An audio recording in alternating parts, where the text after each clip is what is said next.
Welcome, folks, to another episode of the Ken Matias Sports Podcast. I believe it's episode 9 already. Wow, 9 episodes in. I got another wonderful guest, a young upcoming broadcaster, Braden Schenck. If I said that right, I'm sorry. I forgot to ask you. It's Schenck, but like I said, if Jay, people mess it up all the time. I apologize, but introduce yourself, tell the folks what your background is, and he's definitely a good guy. So this is one of the upcoming broadcasters that you might see in the minors and majors someday. Go I appreciate it, Ken. You're way too kind. And like I said, I love the opportunity. Like, you're a great guy, Ken. I appreciate the offer to come on the podcast today. Yeah, no problem.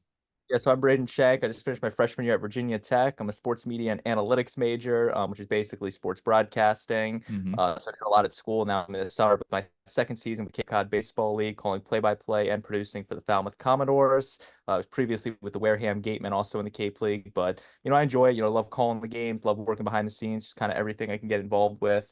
At school, I'm involved with the ACC Network, which we broadcast all of our games on the ESPN app or on linear television, which folks can see. Also involved with a lot of other, smaller media outlets that people wouldn't have necessarily know that cover specific to Virginia Tech. But, I definitely enjoy it, try to stay as busy as possible, doing all these different things, calling the games, working production. And, again, as I've been saying, I enjoy it. So that's why, it keeps me going, keeps me working games day after day. And it's impressive. I mean, we were just talking before we got on air. You're gonna be 20 in September, right? You said. Oh, So 19, even like last year when I met you, like at 18, I'm like, this kid's beyond his years. Like he knows his stuff for sure. Like Wareham had a dime there working for them, unpaid, unfortunately. But it's like I wish you would have came back to Wareham. Obviously, I'm not a part of it this year at all because of things going on, obviously more important things. But no, man, like I can't believe how much your career of like being from, graduating high school about a year ago. Now you were doing the Wareham Gatemen. You did a lot for them last year. Obviously, it was a down year for them. They've had an up year this year. But you even like worked for NESN at what the All-Star game last year too. Talk a little bit about that. yeah, I mean that's kind of been my goal since day one, is just get as many opportunities and as many reps as possible. So definitely just reaching out to different people, seeing what I can get. The NESN gig was pretty unique, just basically reaching out to the league commissioner, the league president, seeing who runs the NESN operation for the league, and I actually got the TOC for the All-Star game, which if people don't know what TOC means, basically the timeout coordinator, which for baseball is just coordinating the breaks. So I was basically Hmm. on the field in front of 7,000 people, basically telling the umpire, "Hey, like don't play. We're in commercial break right now." So it's actually funny. One of my buddies took a picture of me because it was a kid from Katuitt, went out there through one warm-up pitch and wanted to go. And everyone's ready to go. Guy took a practice swing, but I'm on the field. I'm like, hey, we got 90 seconds left in the commercial break. Like, you can't play because NESN's telling me we can't play. Hmm. So that was a really cool experience. And again, I mean, for the most part, it's unpaid, but I actually got paid for that gig, so that was a little unique. But even in high school though, just trying to do as much as possible, doing stuff, with the high school broadcasting or trying to work with some local colleges, calling games to get, really my feet wet with ESPN Plus stuff or ESPN 3 or whatever they call it now. Yeah, Um, ESPN Plus. it used to be called ESPN 3, and Yeah, now it was. It was. it's even weird now working for the ACC Network. They don't call it ESPN Plus. They call it the ACC Network Extra. So I don't really know what to call it, but it's just on the ESPN app. Because again, that's just been kind of my mentality since day one, is just get as many experiences as possible, many reps as possible. Plus, you make connections in the process. That's how I met you, Ken, and here we are a year later, and we're doing this podcast. No, absolutely. Yeah. Like I appreciate you being a guest. I mean, I've had many, many good guests already, previous 8 episodes, guys in the field, journalists, broadcasters, I don't know if you know one of the gentlemen, actually, that was my first, Adam Giardino, if I'm saying his name right. He's a Yukon guy. Went to Yukon, broadcast Yukon, very heavily involved in minor league baseball. That'd be a guy that you probably want to connect with because I actually just met him at the golf course last week because I think his family or his relatives are members there. And I actually finally met him in person. He's like a super, super duper nice guy. So look him up on LinkedIn, anywhere, Twitter. He's all over, social media. So definitely a good broadcaster to connect with. But jumping back to you, when did you fall in love with basically broadcasting? In other words, like when did you know, like what age you like, hey, I want to do this and be involved in sports? Oh, like I said, I've always known for my entire life I want to be involved in sports in some aspect. I didn't really know what capacity until I got to high school. I played baseball my entire life. I was a catcher. I tried out for the Mhm. freshman team. My issue is I could catch, I could play the defense, but I couldn't hit the ball. So I was met with a very, hard, like, no, we can't put you on the freshman team. So I basically got cut. And as a result of that, basically got into the broadcasting. So it was my freshman year in high school. It was still kind of, I think COVID cut my freshman year short. So they Mhm. didn't have a season anyways, but I still got cut. And it was really my sophomore year when I really kind of, went all in on the broadcast stuff, doing, because my high school, we had 22 varsity sports. I mean, we had a lot of the obvious ones like football and basketball, but we had some obscure ones like field hockey, squash, sailing, What rugby. the heck? Like there's a sport you can name, I probably have called it because again, I was really fortunate with the opportunities my high school provided me. But like I said, I Mhm. started broadcasting my freshman year, but it wasn't really until my sophomore year, which I really started going 100% on it. Because I realized, I wasn't athletic enough to make it to the majors or make it to the NBA or whatever. So I felt, the broadcasting is still a way to get involved. And, by calling the games and producing it, it gets you, close enough to the athletes and the coaches, and you're telling their stories, and you're in a way a part of the team, even though you're not actually stepping foot on the field or on the court. So like that's really how I got involved. And then again, for the last 5 years now, it's really just been about how can I do this every day and get more opportunities and more reps and, turn this into a career one day down the line that I can get paid in. It's not, a bunch of unpaid internships, but something that I can start getting a paid gig and do this full time out of college, hopefully in 3 years. Yeah, absolutely. I mean, you're at a good school. Obviously, they got a good program. I believe you were telling me last fall that you were involved in the football program. So tell the folks about that, like you were doing stuff for the Hokie football team.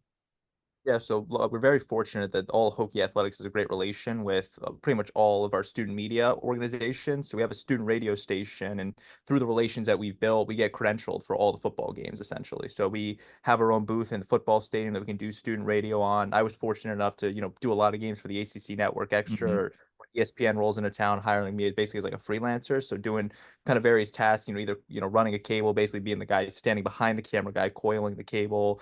I did a lot of the parabolic mics, which was the guy that just stood there with the giant mic, or like my personal favorite is being in the booth spotting for some of the talent. So I think the two guys that gave me were Matt Barry and Bill Roth, who Oh, was for the wow. spring game. So basically, you're spotting for them, like, hey, here's where the ball is, first and whatever to go, and also communicating that back to Bristol, where they're putting the 1st and 10 line on for viewers to see. Hmm. Which is something I didn't realize until I got to college. The fact that we don't actually do that on our end. It's something that they do for a game in Virginia. They do in Bristol, Connecticut at headquarters. That's where they actually overlay the line, but they need someone telling them like, "Hey, here's where the ball is." And so that was a little bit unique for me being able to see all the behind the scenes stuff there. But again, Virginia Tech has a great relation with its student media, something that the program's only been around for 4 years now, 3 years, Oh. so a young program.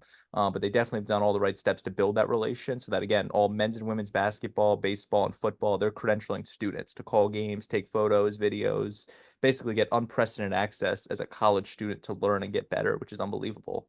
Oh yeah, absolutely. I mean, it's probably highly competitive too, just being 4 years into the program at the school, and Virginia Tech's probably been around for what, 50 plus 100 years. I'm assuming the school has been around for quite some time. So definitely, a historic program that had Michael Vick come out of it, his brother, Tyrod Taylor. I'm probably forgetting a bunch of people, but much talent in probably all the sports have come out of there. Yeah, so tell me a little bit more, staying on the Virginia Tech. How was it doing like the games and the women's basketball? I did see you with another gentleman, doing some games, doing that, posting it on Twitter. So I was doing like the women's side. Did you do a lot with men's too? I didn't do as much with the men's because I mean there was a sort of hierarchy when you come in, and the men's basketball is kind of Hmm. highly touted, so they gave that a lot to the upper class. But I did get a game here or there. But it's a little unique because our women's basketball team went to the Final Four 2 years ago. So my high school senior year, they I think we're the ACC quarterfinalists or something my freshman year. So we have a really good women's basketball team, which Yep. was being able to cover them.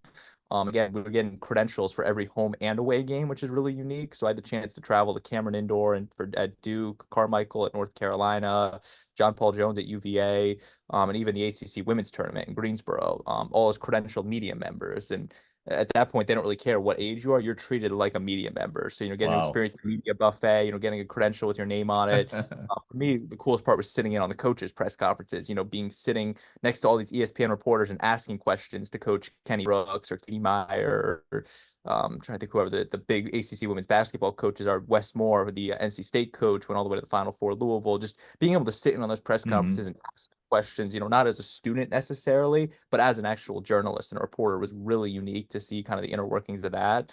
But again, as I said earlier, just the relationship that Virginia Tech has not only built with its student media, but the student media it has built with the ACC is unprecedented. I think we sent 8 guys to the women's tournament and 12 to the men's tournament up in Washington, D.C. So a really cool experience. And obviously Virginia Tech, helping cover some of the expenses, for the hotel room and Oh, travel and very get nice. all that. But again, just really cool experiences. The fact that, I'm a freshman and I've already gone to 3 of the most historic venues in college basketball and an ACC women's basketball tournament covering not just the Virginia Tech games, but all 13, 14 games of the tournament, which Hmm. is really cool to experience. Did you say you would travel with the team too? I know you said you did a lot of home stuff, but you'd go to the away way games. Like, let's say if they played Texas, would you go that far, or just they try to stay at like regional and localized? So that's the issue we have now with Cal, Stanford, and SMU joining the Hmm. ACC. Because like I said, we try to cover as much games as possible, but the issue is our funding isn't necessarily the biggest. So that's Yeah, why you have to drive to these games. So if it's within driving distance, they'll do it. And football, obviously, you have a little bit more leeway because they play on a Saturday. You can leave Friday. So we sent guys, I think it was to Tallahassee, Florida State, which was like a 15-hour drive. They made it. it is. We had to go up to Boston College, which was like a 14-hour drive from Hmm. Virginia. So I think we were fortunate this past spring to cover this past fall to cover all the football games because they're all kind of on the East Coast. But I have no clue how we're getting to Stanford or even like, I mean, because that's a 4-day drive right there. Yeah, So that's just going out to Cali. I mean, that's one of the places on my bucket list. I'm not making this about me, but someday I'd like to go out there. I don't know if you've been out there before, but I like to go out west at some point. it's probably been 10 years, but yeah, definitely been to LA, Santa Monica, and Oh, Oakland. wow. That's In San awesome. Francisco, yeah. Just because like I'm a big baseball fan, so I try to visit Hmm. all the parks. I think I visited 25 is my active total. Oh, Like, I'm only missing it's some of like the really obscure ones I'm missing, like Toronto, Colorado, Seattle. Toronto's nice. That's a must. I've been to the Rogers Center. Very, very nice. I haven't seen the new redesign, but Like, so I've never been outside the country, so that's why it's a little bit of a bucket list for me to go up to Canada, experience that, go see Toronto. But like this probably 10 years ago, I went and did Dodger Stadium, Angel Stadium, San Diego Padres, and then the Giants and the A's. But like I said, it's a great place. If you get the chance to go to California, you should definitely take it. It's an unbelievable place. yeah, a good buddy of mine's been out there. Like he goes every year for like a drift event because he's into it, and it's like you gotta go. And I'm like, maybe someday. I mean, I want to go to like Arizona, Texas. Anyways, moving on. But no, that's great that you guys, try to keep it like regionalized and localized, like going to like the Carolinas, obviously staying in Virginia, stuff like that for the games. But this upcoming fall, you're gonna be doing stuff for obviously the football team again. Yep, so I'll be doing some football, but it's actually unique because again, the ACC Network Extra has students that do a lot of the production. Because that's the thing what Hmm. people I don't think realize is Virginia Tech in Blacksburg, Virginia, is in the middle of nowhere essentially. Like we're in the mountains of Virginia. Oh So, wow, okay. like I said, there's basically it's essentially a college town. But what's unique is I mean, the students basically run the town 3 seasons out of the year. I mean, that's why I'm curious what it looks like in the summer, because it's a tiny town. It's kind of got everything a college has, but they're also not bringing in freelancers, which is unique. So all these games are being called by students for the most part being directed and produced by students just because there's simply no one living out there coming in to do these games. So I'll end up doing probably a lot of volleyball for the ACC Network Extra. And I mean, the ACC, I would say, is probably the premier volleyball conference. However, Tech isn't that great just because we mostly spend all of our assets on football. Mhm. But still, I mean, you're seeing because I think it was Georgia Tech, Miami. They went to the Elite Eight in the national NCAA volleyball tournament. Louisville. So you're seeing some of the best, collegiate volleyball talent in the country as they come into Virginia Tech and being able to call those games, especially when they're doing, an 8, 9, 10 camera shoot with 2 channels of replay, a couple graphics, like you're You calling definitely a need a big time. crew, yeah. I mean, it's a giant crew. And that's the other thing that I think is unique is every time somebody watches a Virginia Tech sporting game, at least on home, 95% of the crew is Virginia Tech students. Even if it's, a big time basketball game, we play Duke on ESPN. Bristol will send in 2 talent, a producer and a director, but the other 36 members of the crew are all Virginia Wow. Tech students. I didn't So all the realize camp it's that many people that go into like one game basically. Oh, yeah. Especially if it's a big time like football show or basketball show, because you have 10 cameras or so. You have engineers, replays, graphics, AD, directing, producing.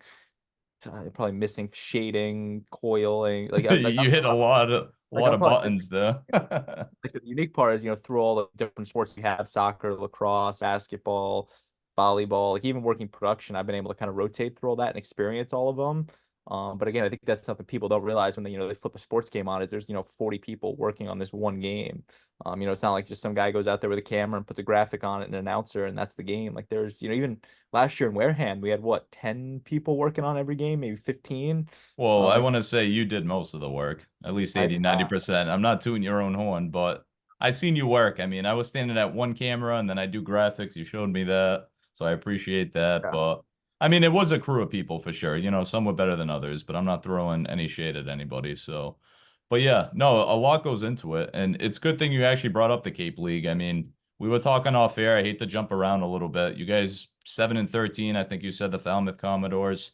How's the experience like so far, 20 games into the season, and what's the vibe around the players, coaches, interns?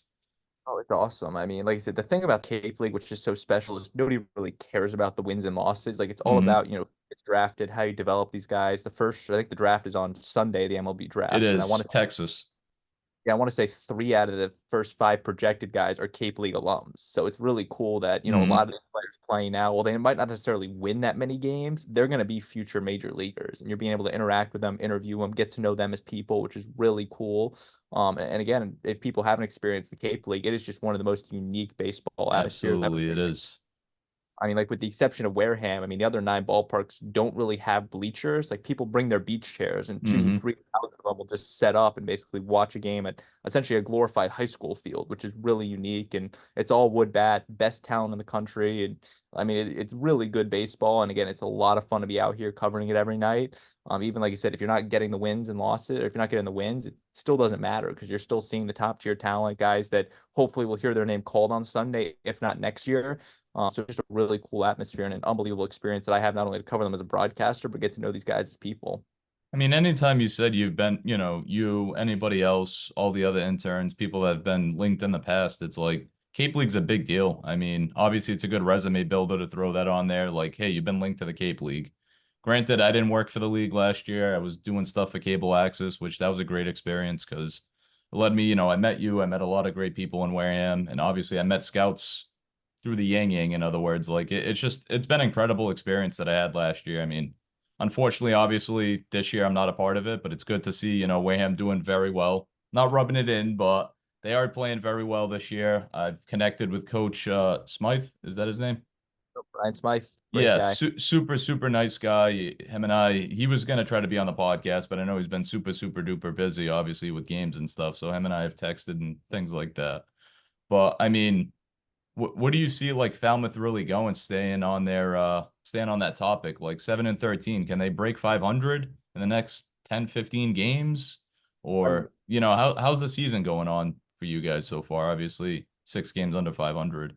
I mean, it's tough. And I made this analogy last year. Like, if you split the Cape League into two halves, essentially, the first half is really just about surviving. Like, the Mm-hmm. roster turnover is unprecedented in this league. Like, I think we have five guys that are still on the roster that were with us on opening day. Wow. So if you can get nine guys on the field every night, that you're surviving. Once you kind of hit that game 21 mark, then you kind of have your final roster. And then it's Mm-hmm. really about what lineup can we produce out there to win the most ball games possible. And I think, seeing this Falmouth team 20 games in, there's a lot of raw talent on this team, a lot of guys that were college stars, guys that have played very well in the Cape, guys from D3 or JUCO that are hidden gems. So I think once this team kind of gels together and we can start, putting that focus on winning games and putting everything we have into that, I think this team will be lethal down the stretch. And the unique part about the Cape League is 8 out of the 10 teams make the playoffs. So you just Mm-hmm. essentially have to beat out one team to make the playoffs, which I think we're a game or two out right now. So it's definitely doable. And again, with 20 games to play, I mean, it's going to come down to maybe the first week in August until you realize if you're in the playoffs or out. But again, and you mentioned a little bit, Kat, it's all about the connections, really. I It mean, that's is. kind of why a lot of people try to intern with the Cape Cod Baseball League with the relationship they have with Major League Baseball, Mm-hmm. scout, people watching, not only from a broadcasting standpoint, but really from any, role you want to get into, whether that be baseball ops or game day or videography or photographers. Like they're a direct connection and a direct line for Major League Baseball that you're not getting really anywhere else in the country. Um, so at least that's for me, that's one of the most appealing parts is, you'll see these scouts and everyone is so down to earth and so personable here. Like I Mm-hmm. haven't met a person with Wareham or Falmouth that, is coming in here and is just making it about them. Like they're just a human being. And, they're trying to get to know people, trying to make connections. Because as we're trying to get to the major leagues, we're the players. And, they are trying to be personable with not only the scouts, but the media, people that they might see down the road. Even Coach Ryan Smythe from last season, now in Mhm. his second season, like he is just a down to earth, great guy. And it's good. And like I say, even I know I'm kind of rooting against him because I'm in the league, but I'm happy to see him doing well. I mean, he's just someone that Absolutely. hard work and has built a great roster this summer. So it's great to see him doing well. And we play him in a doubleheader Thursday, Friday this week. So looking forward to see Coach at Wareham Thursday, then at our place Friday. Oh yeah, it's definitely going to be a good matchup with you guys. Yeah, it seems like he's got his guys really playing well for him. Obviously, all the interns have been doing a great job, I'm assuming there. They're doing their own crew there instead of cable access this year. But I mean, yeah, I wish you guys the best of luck 2021 games into the season. I mean, nice to have an off day. I know those are kind of rare during those 2 months of a grind, basically, because the season's over what, second week of August, give or take, usually the Yeah. finals. Yeah, and it's also different this year because they took 4 games off the schedule. It used to be you played 44 games and had very minimal off days. This year, they basically took 4 games off and built in 4 more off days essentially, so to kind of even Hmm. this out. So we just got done with a stretch of 7 games in 7 days, which I think is our longest stretch of baseball, which is a little nice to kind of have that in the past. But I mean, you look at some of these other leagues, Ken, the Northwoods leagues, they'll play 30 games in 30 days or something, or they'll That's play crazy. like they'll play 72 games throughout the course of the summer, which is unheard of. And and they start 1st of June and they'll go probably to mid August essentially. Which Hmm. is something I know for me, I'm not sure if I could cover 72 games in the span of 2.5 months. That's a lot. I think they have like 2 or 3 off days all summer long, and they just are coming at random spots. So, that's why I think the Cape League is perfect. 40 games, middle of June, first week in August, get these guys back to their ball clubs in the fall, because it's also tough with the College World Series ending, Hmm. June 21st, second. Yeah, it's like right after my birthday, basically. That's usually when it ends. that's what I was saying about the second half of the season is really about winning because that's when you get all your College World Series guys and guys that Hmm. just Team USA representing the collegiate national team. So all really the best players in college baseball kind of go off and do their own things, but then come back to the Cape League to try to win it in the second half, which is unique. Yeah, no, that's for sure. I mean, jumping back or staying on the topic of Falmouth, any guys that might be drafted on Sunday, that are currently in the lineup or with the, what is it, 2025 man roster? How many guys are usually on the roster in the Cape League? Yes, we have a couple pitchers that actually left us yesterday to hope to get drafted. Hayden Hmm. Frank, a left-hander, tall lefty, great stuff. I think it's honestly, as I mentioned, 3 out of the top 5 guys projected in the draft are former Cape League guys. All three Hmm. of those guys are former Falmouth players. Charlie Condon from Georgia, uh, Braden Montgomery from Texas A&M, and Travis Bazzana from Oregon State. I believe he played last year, Bazana, if I remember correctly. Zana and Condon played for Falmouth last year. So Hmm. that's kind of the way I think it works out. Like we have a kid, Gavin Turley, out of Oregon State, who he's not necessarily, I don't think he's draft eligible, but he's going to be a top 15 pick next year in the draft. So it works out Okay. for us to keep him throughout the entire season. Hmm. But like I said, it's tough a little bit because it's a 20 round draft, I believe. So a Yeah. lot of later round picks, 15 on essentially, are going to be guys that are on your actual roster who they may or may not sign. They may defer to go back to college or whatnot. So you don't really know, but you kind of know who the first and second round guys are. And those are guys that are usually Cape League alums, guys that played last season. Maybe, late second round guys that played this year. But we have a couple pitchers, like I said, Hayden Frank, Tanner Smith out of Harvard, good pitcher. We had one more, Jack Seppings out of Brown University, the third. So we have a couple pitchers here and there that you never know. It could be late draft picks, could be early picks. You don't really know, but I'm telling you, Charlie Condon, Travis Bazzana, Braden Montgomery, 3 Commodore alums. Look out for them at top 5. Oh yeah, absolutely. I mean, it's great to see these guys gonna probably get drafted in top five on Sunday. But it's funny that you bring up like guys trying to get drafted. Nick McLean, I was surprised that he didn't return to Wareham. Is he draft eligible this year out of Arizona State? I believe he is. So he spent 2 years with the Gatemen. So he's Oh, he drafted. did. Okay, so that was his second year last year. Okay. My guess is he's going to be a projected first or second round pick. There's some advantages of playing to boost your draft stock, but at some point, like Charlie Condon was supposed to return to the Falmouth Commodores this Mm. summer, but He had an unbelievable spring at Georgia. He set the NCAA record for home runs in a season. I want to say it was like 30 or 40 or something. So because of his spring performance, he was boosted to the projected number one, which if you're Charlie, you're like, there's no reason for me to come play Get because what do I hurt type of thing. agree. So that's why I think, it's a little hit or miss. Guys, will sign, but then not actually show up because there's nothing for them really to gain out of it if they're going to be a first or second round pick. And even those couple picks don't really make a matter. So that's why I mean, Nick McLean's a great story, a good, Hmm. outfielder, left-hand bat. I'm curious where he goes in the draft. Yeah, yeah, for sure. I thought he played second last year too, but he's an outfielder. Yeah. He's mainly an outfielder, but he does. That's the thing with the Cape League is guys are utility men. Hmm. It doesn't matter what position you play. Like this year, we have a catcher who plays first base. We have another catcher who plays left field. We have a first baseman that plays second base. All over the Like place. that's also the unique part is the whole point of the Cape League is to get better when you return to the spring. Learn new things, try a new batting stance, a new pitch, and again, winning does not matter in the league. It's all about how can you develop as a ball player. So Hmm. that's what that's a skill you can gain. Hey, I'm a catcher, but I can also play left field. You're more desirable when you return to your actual college team in the spring. So that's just a really unique part of the Cape League. I do want to bring up he was this talk of the Central last year, basically talk of the summer. Bobby Bozer. I mean, it seems like he's been having a good Cape. I don't know his stats off the top of my head, and I probably haven't looked, but he seems like to be doing pretty good. I mean, second year with the Gatemen. I know he was a WCTV Player of the Year last year. So, any thoughts on Bobby's season so far? I don't know if you've kind of followed closely how he is. Yeah, well, he was just named the Cape League Player of the Week, I think, last week. So he's a good player. Like I said, it does suck. So I think he's going to put his name in for the draft. So he'll be leaving Wareham sometime this week to hopefully hear his Yeah. name Sunday.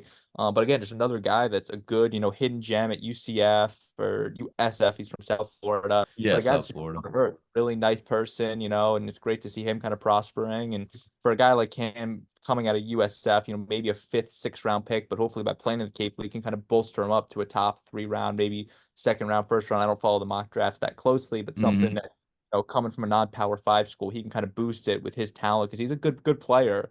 He's having a great Cape League season for the second summer in a row, and I think it was funny. He was actually the first guy I met my first day in Wareham was Bobby Boozer.